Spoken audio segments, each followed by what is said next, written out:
Last Saturday, I raced the longest one-day road race in the United States, the 201-mile LOTOJA Classic that goes across 3 different states, Utah, Idaho, and Wyoming. It's a race where so much can go right and so much can go wrong. Mechanicals, flats, underfueling, poor equipment choices, and even if you happen to nail all of those, there's still the chance that you're overtrained, or maybe you didn't anticipate a headwind for 100 miles and you find yourself undertrained. Whatever the case, in a race like this, there's no hiding poor training over 200 miles, or 323 kilometers if my math is correct, and 8,800 feet of climbing. Every weakness is exposed, and weird things happen to your body as you approach 140, 160, 180 miles. Things that you don't often train for. Now, to fully understand LOTOJA, I think it's best to understand it by breaking it into 3 chunks. The first is Logan, Utah to Montpelier, Idaho. The second is Montpelier to Afton, Wyoming, and Afton to Jackson, Wyoming. Well, technically it's Teton Village, which is a few miles north of Jackson. Now, again, I'm a normal dude. I race in the 35 plus category, and you're grouped together in waves of 40 to 50 riders, each group starting 8 minutes apart, and that's who you race against. The race is supported by friends or family of your choice. You make a 30-second stop in Montpelier and another in Afton.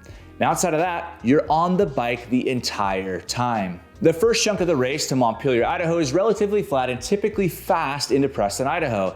And then you start up a long, gradual 20-mile climb called Strawberry. And this is where the first of many moves are made. There's a false summit a few miles from the top, then it pitches back up until you reach the actual summit at mile 57. And this is where, for me this year, the trouble started. I was dropped on the false summit, then made my way back to the lead group over the next mile. It pitched up again, I was with the group, but ultimately dropped at the summit. I watched the lead group of 12, including 5 of my 6 teammates and friends, go over the top, and I knew if they got too far away, I wouldn't see them for the rest of the day. Knowing this was my last chance, I did everything I could to catch them on the 8-mile descent, ultimately getting the 3rd fastest time out of 900 riders that day. When I finally caught them on the flat section of the rollers into Montpelier, I was totally cooked, but I was grateful to be there. Now at this point, I'm hoping for a chance to recover, but the pace continued at 25 to 27 miles an hour with that lead group of 12. When we arrived in the Montpelier feed zone, I knew I was basically toast. I turned to my wife and I said, I've never worked so hard to stay with the lead group. And out of Montpelier towards Afton, Wyoming, everything for me started to unravel. The pace was moderate until we reached the second climb, Geneva. Geneva is a short, punchy 2-mile climb that tops out at around 6,800 feet.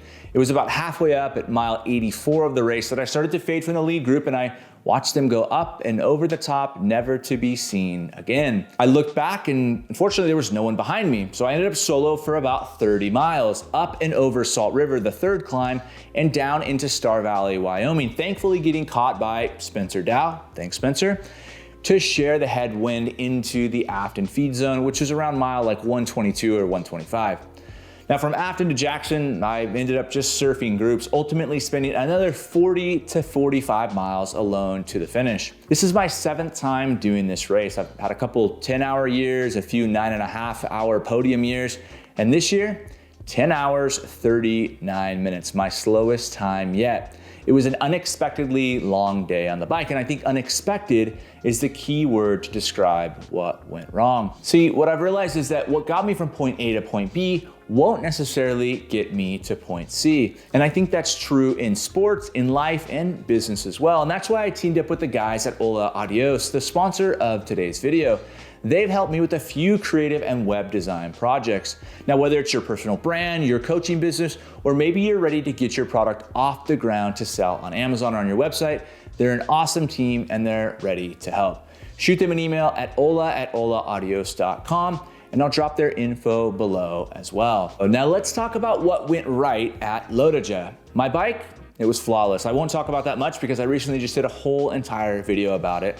But I do need to make one correction. I rode 28mm tires last year, not 30mm. I ran 32s this year, and I think I'll run 30s next year. I didn't feel that the 32s were that much more comfortable than the 30s. Now for the third year in a row, I used the Specialized Evade 3 helmet. Some folks have complained about overheating in this helmet. I haven't had that issue one bit. It has a little bit of swing weight from its aero profile, but otherwise it's been a fantastic helmet. Also for the third year in a row, I used the S-Works 7 lace shoe. This continues to be my favorite shoe. It's super comfortable on long days.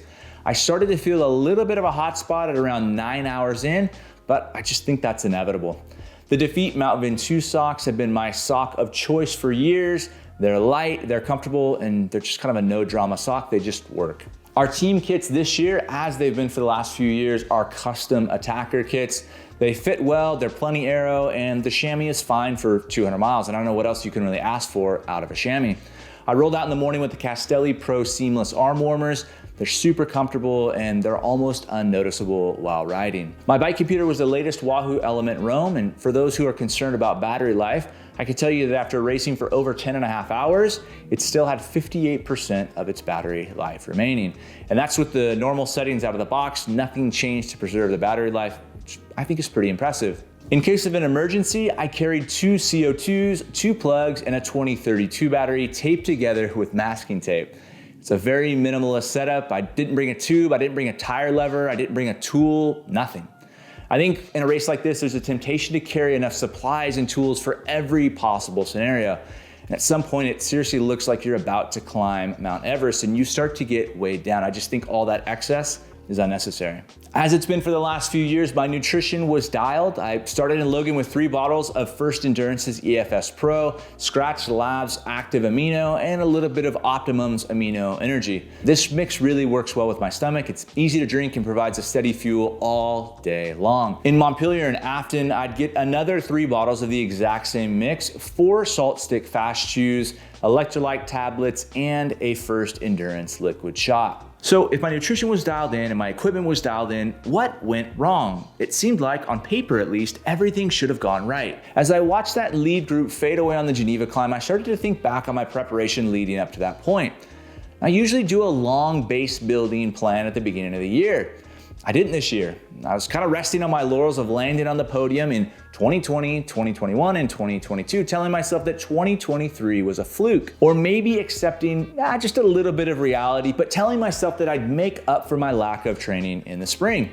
So then spring came around and my kids started soccer, and my Saturday mornings were spent on the soccer field. No problem, I told myself I'll just make it up during the summer. Now come July was gonna be my month. I was gonna make up for all that lost time, and then I got sick at the beginning of July with pneumonia and then bronchitis. So then August was gonna be it. It was a classic Hail Mary into a 200-mile race. What a great story, right? And how did August play out? Well, August was actually awesome. I think I rode over 1,100 miles. I was healthy, I was disciplined, I had a few big rides, I felt great. My progress and trajectory were just right, and I was convinced that I'd peak at the race, despite my Strava fitness showing that I was down 17% year over year. There's no way that's accurate. I feel great. So that's what I told myself. And I did, I felt great. But the base and depth of fitness just weren't there. The fitness wasn't there for 200 miles of competitive racing. It was there for maybe 84 miles of racing, but that simply wasn't enough. And this is my first reminder or lesson learned, that there's no substitute for a solid training foundation. My lack of discipline and training was partially exposed on the first climb and totally exposed on the second climb. To borrow my friend Nate's phrases, you can get through Strawberry with spit, grit, and a few tricks, but Geneva and Salt River are hills of truth, and I couldn't have said it better myself. My second reminder or lesson is to have backup goals. I had no secondary goal, I had no plan B, which is so important for these long events when there's so many unpredictable variables. Now last year I was alone for 70 miles as well, but I finished an hour earlier. And the difference? Well, last year I was convinced that I could catch the lead group, so I went on a solo break from Montpelier and spent 70 miles alone, but with a completely different mindset and determination. And you know what? It was a blast. It was actually one of the most fun races I've ever had. I loved those solo miles. This year, not so much. And my third reminder or lesson is that the numbers don't lie. Had I been honest with myself in late spring, I could have corrected course. I could have adjusted my goals or sought out help to put together a better 12-week plan leading up to the race. And make no mistake, this is a race that I love. And while it wasn't my day, My friends who I love and get to train with all year long took 2nd, 3rd, and 5th in our group, and I was thrilled. Plus, I mean, any excuse to hang out with my family in Jackson Hole for the weekend is a win in itself. But imagine how much more fun it could have been with a better result next year.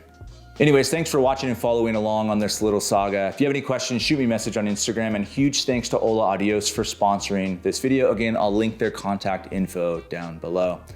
I'll be back soon with a review of the new SRAM Red Axis after nearly 2,000 miles of testing, some thoughts on some new bikes, and a whole lot more. Thanks for watching, and until next time.